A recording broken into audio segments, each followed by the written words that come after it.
আসসালামু আলাইকুম। ফাতেমাস ওয়ার্ল্ডে আপনাদের সকলকে স্বাগতম। আজকে আপনাদের সাথে একটি রেসিপি শেয়ার করতে যাচ্ছি। এটা হলো পুঁইশাক আলু দিয়ে পাঙ্গাস মাছের ঝোল।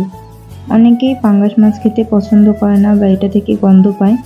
আজকে আপনাদের সাথে যে ভিডিওটা শেয়ার করব তাতে পরিপূর্ণভাবে বলে দিব যে কিভাবে রান্না করলে পাঙ্গাস মাছ থেকে গন্ধ পাওয়া যায় না।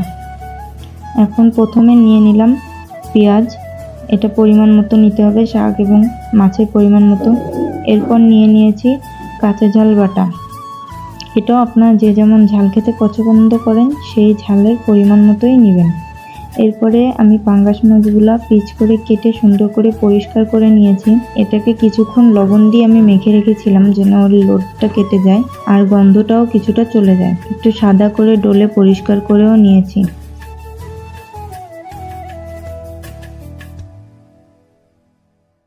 এখানে নিয়ে নিয়েছি ছোট ছোট করে দুইটা আলু, আর ডাটাগুলো আমি আলাদা করে রেখেছি কারণ আলু আর ডাটা একসাথে কষাতে হবে, সেই কারণে আগে থেকেই এটা আলাদা করে রেখেছি।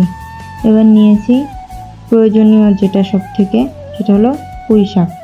পুঁই শাকটা আমি পরিষ্কার করে নিয়েছি। এবার একটি কড়াইতে পরিমাণ মতো তেল দিয়ে তাতে পেঁয়াজ বাটা, কাঁচা ঝাল বাটা, পরিমাণ মতো লবণ, হলুদ দিয়ে নিলাম। এটাকে ভালোভাবে কষিয়ে নিতে হবে যেন মশলার গন্ধ একেবারেই চলে যায়।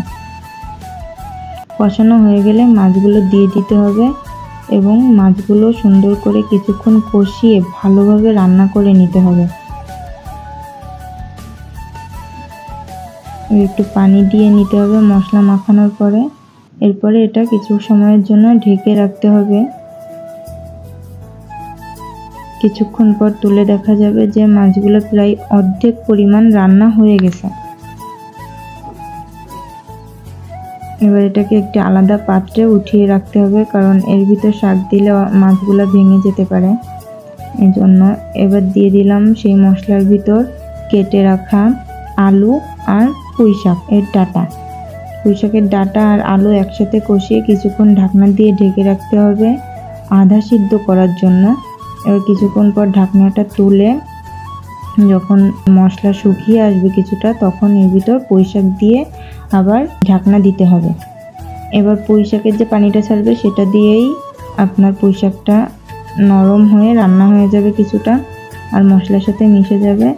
এরপরে আমি একটুখানি পানি দিয়ে কষিয়ে রাখা পাঙ্গাস মাছ দিয়ে দিব।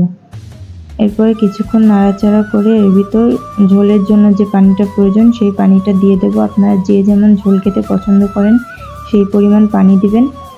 পানি দেওয়া হয়ে গেলে কিছুক্ষণ ঢেকে রাখতে হবে। ঢাকনা উঠানোর পরে দেখা যাবে যে মাছটা কিছুটা পরিমাণ হয়ে গেছে এবং শাকগুলো অনেকটা হয়ে গেছে। তখন ঝোলের পরিমাণ অনুযায়ী আপনারা এটাকে রেখে সুন্দর করে গরম ভাতের সাথে সার্ভ করে দিবেন।